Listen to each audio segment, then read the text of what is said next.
जो हम सुनते हैं उसका चिंतन होता है, जो चिंतन होता है वही क्रिया होती, जो क्रिया होती उसी का परिणाम होता है।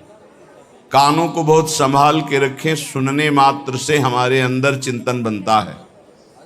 कठोर शब्द, निंदनीय शब्द, प्रापंचिक शब्द, विषयाकर्षण भरे शब्द, विषयाकर्षण भरे गाने, विषयाकर्षण भरे आकर्षण, ऐसा जो चित्त को क्षुब्ध करके विषय में लगा दे, बिल्कुल नहीं सुनना चाहिए। ऐसी परिस्थिति में यदि श्रवणेंद्रिय को शासन में लेने की युक्ति नहीं पता है तो कान में उंगली डाल लो और वहां से हट जाओ, नहीं तो श्रवणेंद्रिय को तत्काल अंतर्मुख किया जाता है। बाहर केवल जैसे चिड़ियां चहचहा रही, आवाज मात्र है, शब्द का बोध नहीं हो सकता, क्योंकि श्रवणेंद्रिय अंतर्मुख शब्द का चिंतन कर रही, नाम का।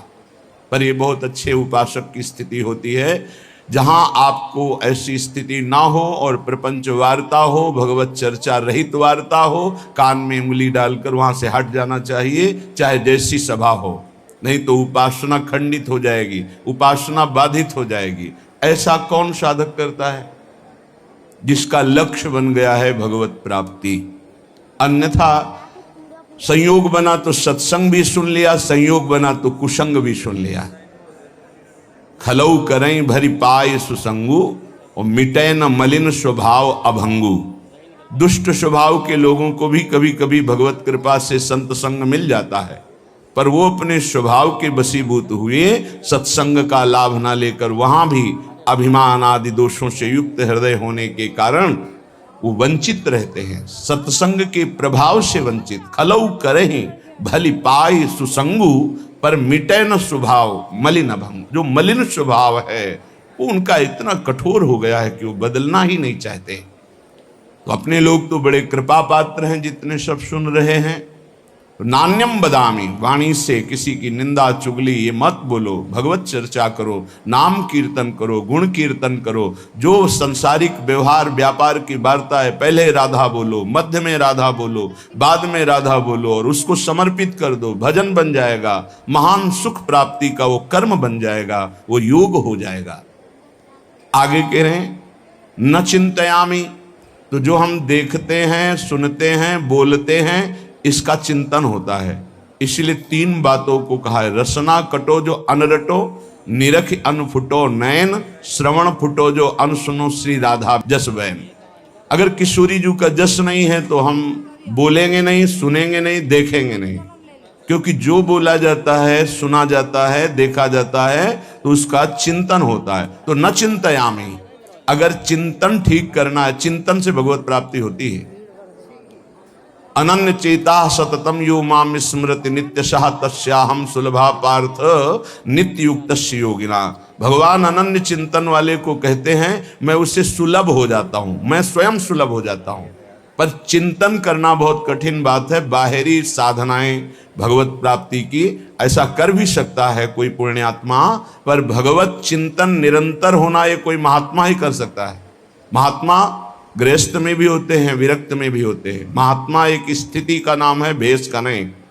अगर भेष है स्थिति नहीं तो महात्मा नहीं, भेष नहीं है स्थिति है तो महात्मा है। वो महात्मा है जो वाणी के द्वारा सत्य और मृदु और हितकर भगवत चर्चा, नेत्र के द्वारा सर्वत्र भगवत भाव से दर्शन, श्रवणेन्द्रिय के द्वारा सर्वत्र जो वाणी है वो भगवत स्वरूप है, शब्द ब्रह्म में है, ऐसा मानकर उदासीन हो गया है, केवल भगवत चर्चा सुनता है, नाम कीर्तन सुनता है, भगवत भाव से युक्त जो महान पुरुष है उनके चरित्रों को सुनता है, जो व्यवहार की वार्ता करता है वो भगवत समर्पित नाम युक्त। अब उसका चिंतन अनन्य बनता है। जिसका अनन्य चिंतन बनता है उसकी पूरी जिम्मेवारी श्री भगवान ले लेते हैं। प्राप्ति जो भी तुम्हारा ऐश्वर्य वैभव भगवत सामग्री है उसकी रक्षा करना, और जो अप्राप्त की प्राप्ति कराना है वो जिम्मेवारी श्री भगवान ले लेते हैं। अनन्य चिंतयन्तो माम ये जनाः पर्युपासते तेषां नित्याभियुक्तानां योगक्षेमं वहाम्यहम्। मैं उसके योगक्षेम का स्वयं भान करता हूँ जो मेरा अनन्य चिंतन करता है। अनन्य चिंतन वही कर सकता है जिसकी वाणी पवित्र, श्रवणेन्द्रिय पवित्र, नेत्रेंद्रिय पवित्र। तो न चिंतयामी, इसके विरुद्ध हमारा कभी चिंतन नहीं होगा। चिंतन कहते हैं जो अंदर ही अंदर चलता रहता है, वो भगवत चिंतन, वो भगवत प्राप्ति कराता है। बाहरी साधनों का फल है अंदर का चिंतन, निरंतर अपने आराध्य देव का होने लगना। तो नान्यत ब्रजामि, एक भी कदम हम भगवत विमुख नहीं चल सकते। कहां जा रहे हो, क्या करने जा रहे हो, ये कभी विचार करते हो? तुम्हारे पैर कहां जा रहे हैं, तुम्हारा लक्ष्य क्या है जाने का? ये जो पैर चल रहे हैं किस दिशा में जा रहे हैं, किस हेतु से जा रहे हैं? संभालो। संसार के मार्ग में कुमार्गगामी चरण ना होने पावे तुम्हारे, नहीं तो आचरण नष्ट हो जाएंगे। आचरणहीन की दुर्गति होती है।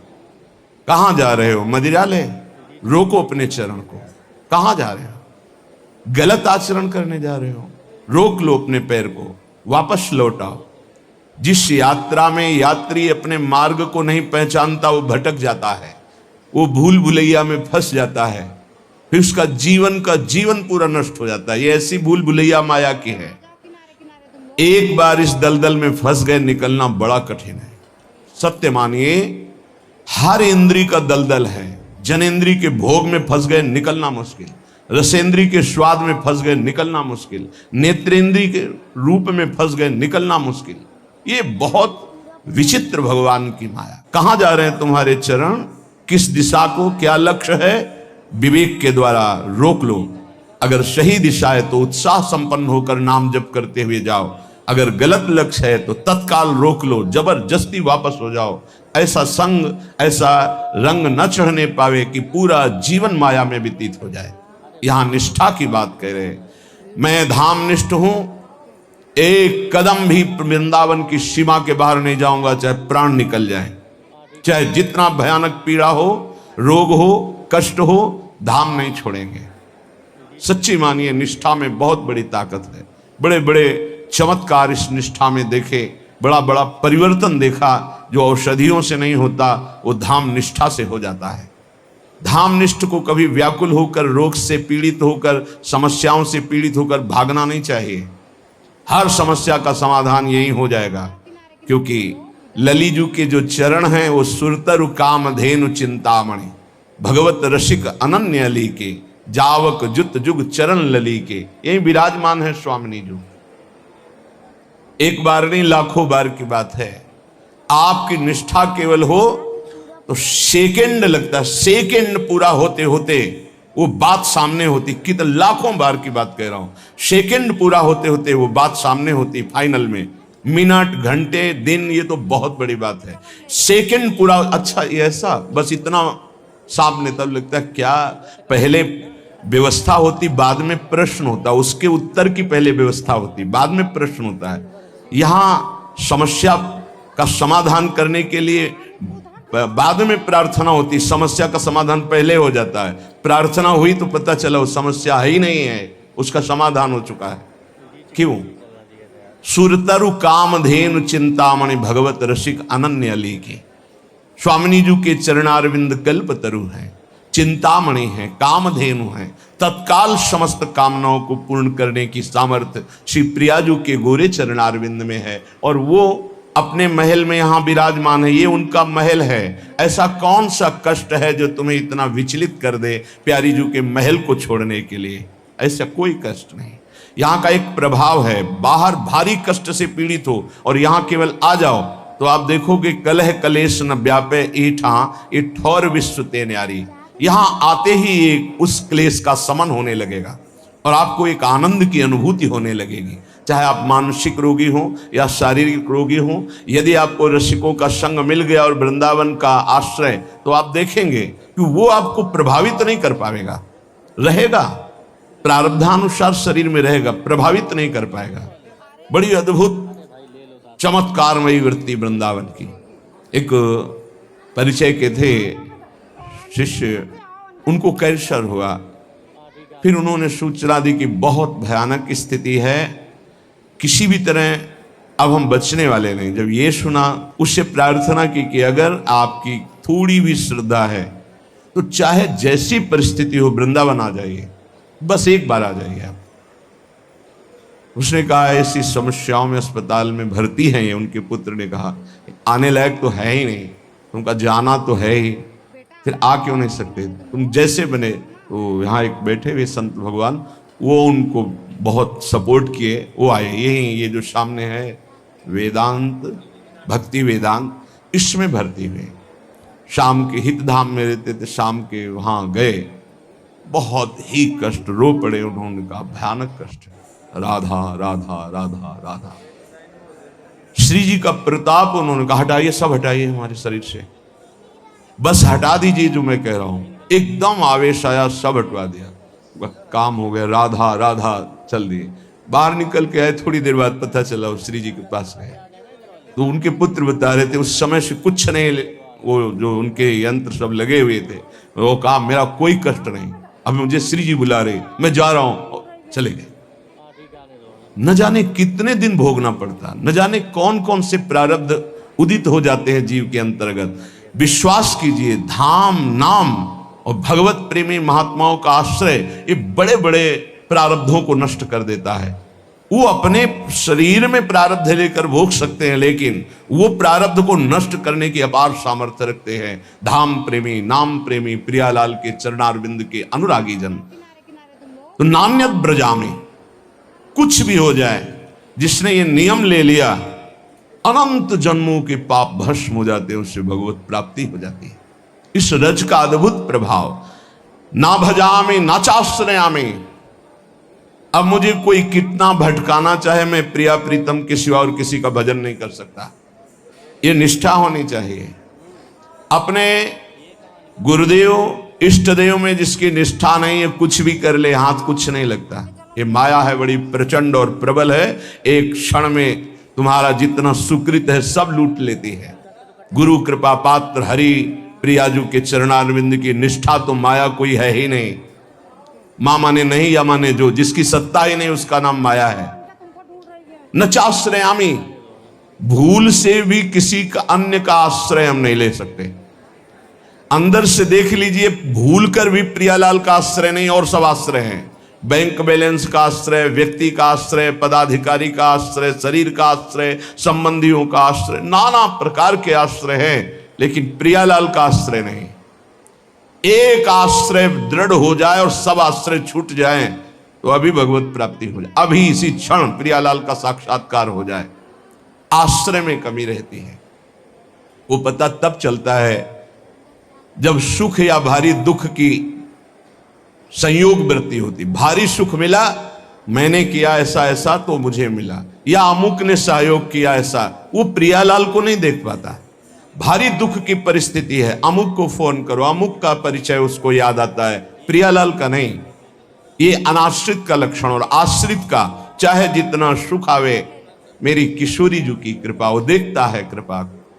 चाहे जितना दुख आवे, वो उसमें भी उनका विधान देखता है। मेरी लाडली जो कोई मंगल विधान कर रही, उसका कहीं किसी और की तरफ अंदर से वृत्ति नहीं जाएगी। ना चाश्रयामी, मैं किसी अन्य का आश्रय नहीं ले सकता। पश्यामि जागृति तथा स्वप्ने भी नान्यत। आहा, अन्य किसी का न जागृत में न स्वप्न में। जैसे कभी कभी कोई साधक कहते हैं हमारे स्वप्न में ऐसा ऐसा, आप ये समझ लीजिए कि आपके अंदर जो चल रहा होता है वही स्वप्न का स्वरूप मन प्रकट करता है। यदि आपके अंदर वासनात्मक स्वप्न आ रहे हैं तो आप वासना का चिंतन करते हैं, वासना का ही आश्रय लिए हैं, आप प्रभु का आश्रय नहीं लिए। प्रभु का आश्रय लिए हैं तो पक्का बड़े बड़े संत महात्मा आएंगे, भगवत चरित्र की कोई न कोई स्फुरना होगी, स्वप्न बड़ा मंगलमय होता है। कभी गंदे स्वप्न आ ही नहीं सकते। जब तक गंदे स्वप्न आते हैं तो जागृत अवस्था में कुछ गंदगी आप बटोरते हैं, वो क्रिया के द्वारा हो या चिंतन के द्वारा हो। यदि जागृत का आप पूर्ण रूप से पावन समय व्यतीत करते हैं तो स्वप्नावस्था अपने आप मंगलमयी हो जाएगी। ये स्थिति पहचानी जाती है साधक की कि किस कोटि का साधक है। स्वप्न गंदे कभी नहीं आ सकते और स्वप्न आने का समय ही नहीं रहता। बहुत कम निद्रा के लिए समय दिया जाता है, तो उस समय जो होता है वो भागवतिक स्वप्न आएंगे या कोई आदेश होगा, संकेत होगा, अन्यथा नहीं। जागृत स्वप्न सुसुप्ति स्फुरत में राधा पदाब्ज छटा। यहां श्रीपाद कह रहे पश्यामि जागृति तथा स्वप्ने भी नान्यत, ना जागृत में ना स्वप्न में किंचन मात्र किसी अन्य का चिंतन, अन्य का आश्रय नहीं। स्वप्न गंदा, चिंतन आपका गंदा है, इसलिए आया है। उसे नकारिए नहीं, स्वीकार कीजिए और चिंतन को बदलिए। नहीं, जो स्वप्न है वो प्रमाणित करता है आपकी स्थिति क्या है। जैसे संसारिक लोगों के ऐसे ही कल्पनात्मक वृत्तियां वो पकड़ नहीं पाते, वही सब उसको स्वप्न में दिखाई देता है। महाभागवत जनों का स्वप्न अपने आराध्य देव का होता है। श्री राधिका रति विनोद वनम बिना हम, बिना वृंदावन के हमारा कोई अस्तित्व नहीं। धन्य है, श्री वृंदावन के बिना हमारा कोई अस्तित्व नहीं, अन्य कोई आश्रय नहीं। अपना अस्तित्व वृंदावन प्रिया प्रीतम, अपना आश्रय वृंदावन प्रिया प्रीतम। इसका फल क्या होगा? श्रीपाद कह रहे हैं कि वाण्या गद गदया कदा मधुपतेर नामान संकीर्तये धाराभिनयनाम भसाम तरुतल क्षौणिम कदा पंकये दृष्ट्वा भावनया पुरो मिल दिव स्वांतैक भोग्यम महो द्वंद्व हेम हरिन्मणि छवि कदा नंसे मुहुर्व्यूहला। इस निष्ठा का परिणाम क्या होता है? तो बोले वाणी उसकी गदगद अवरुद्ध हो रही और कीर्तन कर रहा है। वाण्या गद गदया कदा मधुपतेर नामान संकीर्तये। श्री श्यामा श्याम का नाम कीर्तन करते हुए वाणी गदगद हो गई, अवरुद्ध हो गया कंठ। धाराभिनय नाम भसाम तरुतल क्षौणिम कदा पंकये। किसी लता वृक्ष के नीचे बैठकर हा राधा कहता हुआ रो रहा है, और जहां बैठा है वहां की भूमि को आंसुओं से गीला कर दिया है। धाराभिनय नाम भसाम तरुतल क्षौणिम कदा पंकये। सोचो, यहां स्वार्थ में तो आंसुओं की झड़ी लग सकती है, अगर स्वार्थ में ठेस पहुंच जाए तो। मोह में आप रो सकते हैं, लेकिन प्रियालाल के लिए नहीं रो सकते। अगर कहीं प्रियालाल के सामने, मानो मंदिर में प्रभु के सामने कोई रोता नजर आवे, तो विश्वास नहीं है कि वो प्रभु के लिए रो रहा है। उसके कई कारण अंदर हो सकते हैं, तब वो प्रभु से सामने रोते हुए नजर, वो प्रभु से कोई मतलब नहीं रख रहा, अपनी वासनाओं के लिए रो रहा है। एक बार सुनाया है सत्संग में, दादा वल्लभ जी के दर्शन कर रहे थे, एक सामने ऐसे करके रो रहा था। लगा प्रभु के लिए ऐसे रो रहा है। नजदीक गए, बड़ा आकर्षण हुआ। किसी के आंसू देख ले तो हृदय विकल होता है, कमजोरी होती, प्रेमी जनों की कमजोरी होती है आंसू। जब उनकी विनय में शब्द सुने तो हट गए पीछे। उनकी पत्नी बीमार होगी तो ठीक हो गई होगी, उन्होंने कहा होगा प्रभु से, प्रार्थना की होगी, उसी बात की वो याद में वसा। ये तो कोई महत्व है। प्रभु के लिए रो रहा हो, धन्य धन्य उसका जीवन। कि नाथ बस आप चाहिए, आप खुश रहो, आप प्रसन्न रहो, हे प्रभु। ऐसा आर्त, या हे प्रभु आप कब मिलोगे, कैसे मिलोगे, या हे प्रभु आप अपना चिंतन दे दीजिए, नाम जप दे दीजिए, ऐसा रो रहा हो। या प्रभु की कोई चर्चा चल रही, उनमें रो रहा हो, ऐसा बड़ा कठिन होता है। यदि प्रभु के लिए आंसू निकलने लगे तो बहुत नजदीक पहुंच चुके हो प्रभु के, क्योंकि प्रभु का साक्षात्कार रोने वाले को ही होता है। कबीरा हंसना छोड़ दे, रोने से करी प्रीति, बिन रोए किन पाइया, प्रेम पियारा मीत, रुरुदु सुस्वरम राजन कृष्ण दर्शन लालसा। एक बार श्री जी ने गोपी जनों, ब्रज लीला के अंतर्गत गोपी जनों ने पूछा कृष्ण को रिझाने का मार्ग क्या है प्रियाजू से।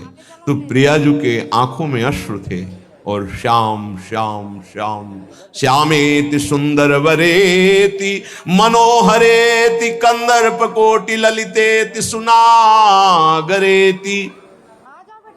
हा श्याम, हा कंदर्प कोटि लावण्य वाले प्रीतम, हा मोहन। गोपीजनों से कहा, ऐसा पुकारते हुए आंसुओं की धार से हमारे प्रीतम को जो रिझाता है उससे भगवत साक्षात्कार होता है। हमारे श्याम सुंदर के मिलने का उपाय है आंसू। जो आंसुओं से कपोल भिगो रहा है, वस्त्र भींग गए हैं, और यहां तक कि छौणी कदा पंखे, नीचे जमीन भी गीली हो गई, इतना रोता है। यह है भगवत आराधना का प्रेम फल। बड़े भाग्यशाली होते हैं जो प्रभु के लिए रोते हैं। प्रभु के सामने या प्रभु का विषय चल रहा है तो अंदर चिंतन क्या चल रहा है उसका रोने का। अंदर चिंतन यदि प्रभु का चलते हुए रो रहा तो आंसू ठीक है, वो धन्य है, नहीं तो उसका कोई खास महत्व नहीं है। बिन रोए किन पाइया प्रेम प्यारा मीत, ये प्रभु देते हैं। जिस पर तुम हो रीझते क्या देते यदुबीर, रोना शिशकना तड़पना आहों की जागीर। जिस पर हे श्री कृष्ण तुम प्रसन्न होते हो क्या देते हो? बोले ये देता हूं, रोना तड़पना शिशकना आहों की जागीर। हा कृष्ण, हा कमल नयन, हा अरविंदाक्ष, हा मदन मोहन, हा प्रियाजू। और वो रो रहा है एकांत देश में। दृष्ट्वा भावनया पूरो मिलिदिव स्वांतैक भोग्यम महो। ये तब आता है जब नाम में प्रीति हो जाती है। नाम एक कल्पतरु है। विश्वास मानो, जब नाम की बात आती है तो जबान रुक जाती है कि बस सर्वतो भावेन, लोक परलोक का समस्त मंगल इसी नाम से होता है। गोस्वामी श्री तुलसीदास जी महाराज ये ऐसे जीवन के मित्र हैं कि बचपन से लेकर आज तक ये सदैव अपना अधिकार बनाए हुए हैं। बचपन हनुमान चालीसा से लेकर रामचरित मानस, विनय पत्रिका, आज तक, बचपन से आज तक गोस्वामी जी कृपा करके साथ बने हुए हैं, आज तक साथ बने हुए हैं। बोले विश्वास एक राम नाम को, निश्चित भगवत प्राप्ति हो जाएगी। कर तुम अकर तुम मन था कर तुम, सर्व समर्थ भगवान को अधीन कर ले, वो नाम है, इस बात को पकड़ लीजिए। सब बड़े बड़े महापुरुषों ने इसी से वस्तु प्राप्त की है। ये आप समझ लीजिए। प्रारंभिक साधनों को इसलिए बताया जाता है कि आप इतना असाधनों में फंसे रहे, उससे हट जाए, नहीं तो एकमात्र भगवत प्राप्ति के लिए समर्थ है, समस्त कामनाओं की पूर्ति के लिए समर्थ है नाम। विश्वास एक राम नाम को, मानत नहीं परतीति अनत सोई स्वभाव मन बाम को। विश्वास एक राम नाम को। पूरे जीवन में जो साधना हुई उसका फल ये हुआ कि नाम में विश्वास हो गया कि जो कुछ है वो सब राधा राधा राधा। सच्ची कहते हैं। कल संत जन भी थे तो यही कहा कि ऐसा ना समझो कि किसी साधन का परिचय नहीं या किसी साधन को किया नहीं, लेकिन उस सब साधन का फल आया है हृदय में। वो चीख चीख के कह रहे हैं कि राधा राधा पकड़ लो पकड़ लो। जो सौभाग्यशाली होगा वो पकड़ लेगा, नहीं तो नहीं पकड़ पाएगा।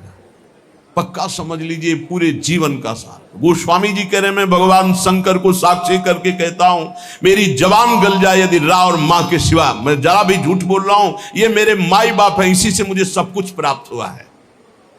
परम भगवदाकार वृत्ति में स्थित महापुरुष। एक बार अकबर ने सुना गोस्वामी तुलसीदास जी की महिमा, तो कितना भी वो राजमद तो होता ही है। बुलाओ उनको और हमारी सभा में आकर चमत्कार दिखाएं। संतों ने सदैव इसलिए इन बादशाहों की आज्ञाओं का आदर किया है कि अगर नहीं जाएंगे तो कहीं ऐसा ना हो कि विपरीत भाव करके कुछ ऐसा आदेश कर दे जिससे भजन साधन करने वालों को भारी विघ्न पड़ जाए। मति है, राजमद है, कहीं उल्टा आदेश ना हो जाए, अपने लिए नहीं, अपने धर्म में चलने वालों के लिए। गोस्वामी जी गए, उसने कहा, दिल्ली में था उस समय, उसने कहा कि कोई चमत्कार दिखाओ, आप सिद्ध हिंदू फकीर हो, कोई चमत्कार। कहा, हमें तो राम राम राम, इससे ज्यादा कोई चमत्कार ही नहीं आता है। फिर कहा, आप कोई चमत्कार दिखाइए, आप सिद्ध फकीर हैं तो कोई चमत्कार दिखाइए। उनका हाथ जोड़ के कहता हूं, मुझे कोई चमत्कार नहीं आता, मैं तो सिर्फ राम राम राम यही जपता हूं। बोले, आप जान रहे हो किससे बात कर रहे हो? हाँ, आप बादशाह हैं। बोले, आपको दंड भी दे सकते हैं? तो बोले, दे सकते हैं, बस राम राम, इससे आगे मैं जानता ही नहीं कोई चमत्कार। बंद कर दो उन्हें, जेल में बंद कर। वो ये परीक्षा करता था, जब सिद्ध चमत्कार कोई निकल आता था तो घुटने टेकता था, अन्यथा बादशाह तो था ही। बड़े बड़े संतों को बुलाया है और उनसे चमत्कार की बातें कही। गोस्वामी जी को जब जेल में बंद किया तो उन्होंने हठीले हनुमान जी का स्मरण किया कि देखो भाई, हमें तो कोई चमत्कार आता नहीं महाराज, आप जानते हो वो आपके हम दास हैं, और स्वामी की बेइज्जती आपको भी पसंद नहीं आएगी। सब कहते हैं कि गोस्वामी सियाराम का दास है और आप भी सियाराम के दास हैं महाराज, अब आप देख लीजिए, करोड़ों असंख्यों न जाने कहां से बानर प्रकट हुआ कि ऐसे एक एक कंगूरा पकड़ करके बिल्डिंग को उखाड़ उखाड़ के फिर विध्वंस शुरू हो गया। हनुमान जी महाराज का आदेश, अष्ट सिद्धि नौ निधि के दाता हैं, ऐसा जानकी जी ने वरदान दिया था। देर नहीं लगा, हाहाकार मच गया पूरी दिल्ली में। बादशाह से कहा, चमत्कार शुरू महाराज, आपके जितने भी अंगरक्षक सैनिक जो महल के उठा उठा के पटक रहे हैं बानर, और न जाने कितने कंगूरे गिरा दिए हैं, बिल्डिंगे विध्वंस हो रहे, मना लो महात्मा को, नहीं कुछ ही मिनट में पूरी दिल्ली को विध्वंस कर देंगे आपके जितने महल हैं। तुलसीदास जी के चरणों में गए, प्रणाम के बोले, पहले चमत्कार दिखा दे। बोले, अभी कह रहा हूं, कोई मेरा चमत्कार नहीं, हम सिर्फ राम राम जानते हैं। ताज उतार के रख के चरणों में बड़े सम्मान से विदा। केवल नाम, विश्वास एक राम नाम को। एक ऐसे महापुरुष हैं गोस्वामी तुलसीदास जी, हृदय से कहता हूं, जो प्रेम में, ज्ञान में, वैराग्य में, योग में सबसे बढ़े चढ़े हैं। किसी भी विषय को देख लो, रामचरितमानस में सरल भाषा में ज्ञान, वैराग्य, भक्ति, दैन्यता, योग, बोध सब विराजमान है। बड़े अद्भुत महापुरुष। दैन्यता की तो मूर्ति और ज्ञान के समुद्र है, और वैराग्य की चरम सीमा है, चरम सीमा। और अनुराग का तो कहना ही क्या है। कह रहे, मानत नहीं परतीति, ये कोई विश्वास नहीं कर पा रहा नाम पर। एक माया का ऐसा प्रभाव है, क्योंकि नाम पे विश्वास हो गया, काम बन गया। जितने महाभागवत भक्तों के चरित्र हैं आप पढ़ कर देख लीजिए, सब नाम प्रेमी पाए गए। और जहां नाम नहीं है तो वहां देखा है सब साधन करने पर भी प्रमाण है, एक नहीं लाखों प्रमाण ऐसे मिले हैं। कल भी आपको बताया था, ऐसे आए, बहुत सुंदर साधन चल रहा है, लेकिन उनका प्रश्न था, मेरा मन चंचल और अशांत है। बस सरल भाषा में समझ लीजिए, एक उदाहरण दे चुके हैं सत्संग में कई बार, कि एक संत ने प्रेत सिद्ध किया, गुरु प्रदत्त मंत्र से प्रेत प्रकट हुआ और कहा कि हमें काम बताओ, नहीं हम उठा के पटक देंगे। तो जहां काम बताते चट कर देता वो, अब काम बताओ, नहीं उठा के पटक देंगे। वो परेशान हुए, बोले 2 मिनट तुम इस काम को बराबर करते रहो, मैं आ रहा हूं। गुरु जी के पास गए, बोले तो आफत हो गया। वो कह रहा काम बताओ, नहीं तो उठा के पटक देंगे। तो वो काम बताओ, पटकने का नंबर कैसे आएगा, एक खंबा गाड़ दो, उससे कहो चढ़ो उतरो, जब और काम होगा तो बताएंगे इसी में चढ़ो उतरो। हाँ, तो जानते हो प्रेत कौन है? मन। अगर इसको काम में नहीं लगाया तो उठा के पटक देगा किसी विषय में ले जाके। क्या करो, नाम का खंबा गाड़ दो, राधा राधा राधा चढ़ो उतरो, राधा राधा राधा, जब कोई काम होगा तो बताएंगे राधा राधा राधा, सिद्ध हो जाओगे। नहीं उठा के पटक देगा काम में, क्रोध में, लोभ में, मोह में, मद में, मत्सर में। इसके बहुत तरीके हैं, समझ ही नहीं पाएगा। बाद में समझ में आता है कि गिर गए, गिरते समय समझ में ही नहीं आता गिरते हैं। ऐसा विचित्र इसका आकर्षण है मन का। तो मानत नहीं प्रतीत अनत ऐसोई स्वभाव मन बाम को। ये विरुद्ध चलता है, शास्त्र विरुद्ध चलता है, गुरु के विरुद्ध चलता है, मन के विरुद्ध चलता है। बड़ा विचित्र खेल है। जैसे आप खिड़की से देख रहे हो, नीचे वाला देख ना पा रहा हो कि तुम्हें देख रहे, ऐसे गुरुदेव सबको देखते रहते हैं, हर दृश्य को देखते रहते हैं। गुरुदेव कौन है? प्रभु है, प्रियालाल ही है, वो सब देखते रहते हैं। आपको लग रहा है मुझे कोई नहीं देख रहा, वो देख रहे हैं। ऐसो स्वभाव मन बाम को, हरि की गुलामी छोड़कर, हरि की दास्ता को छोड़कर, रुपये की, भोगों की, नाना प्रकार की वासना की गुलामी स्वीकार करता है, वो कभी गुरु का शिष्य नहीं हो सकता, गुरु का पट्टा नहीं हो सकता। गुरु मेहरबान, चेला पहलवान। यदि गुरु की कृपा है तो काम क्रोध लोभ मोह मद मत्सर धज्जियां उड़ाता है, वही उपासक है। जो घुटने टेक कर भोगों में बैलेंस बना के चलते हैं, वो गुरु कृपा पात्र नहीं होते। वो ऐसो ही स्वभाव मन बाम को, बाम विरुद्ध आचरण करना, मुंह छुपाते हैं, कहीं गुरु की दृष्टि न। वो देख रहे, वो ऐसी जगह से देख रहे हैं जहां तुम्हारी दृष्टि नहीं, वो एक एक चाल देख रहे हैं। वो छुप के सोचता है कि मैं निकल गया, वो देख नहीं पाए, और तुम्हारा छुपना, तुम्हारा निकलना वो सब देख रहे थे, पर वो मुस्कुरा रहे थे। बेटा, ये तुम अपने आप को फंसा रहे हो, कहीं और कोई छल कपट नहीं कर रहे, अपने आप का नाश कर रहे हो। अगर तुम इस तरह से अपने जीवन को व्यतीत करने को ठाना था, तो ये कंठी और तिलक, ये भगवत मार्ग क्यों स्वीकार किया था? खूब संसार में राग रंग में मगन कौन किसको देखता है? यदि तुम्हारे ऊपर कृपा हुई है तो सही मार्ग का अनुसरण करो, विरुद्ध मार्ग क्यों स्वयं अपने हृदय में क्यों बैठा ले हुए हो? स्वयं पतन के मार्ग में क्यों जा रहे हो? पर गोस्वामी जी कह रहे, मेरे कुटिल मन का स्वभाव बन गया है कि इसे विश्वास नहीं हो रहा प्रभु के नाम पर, और ये विरुद्ध चल रहा।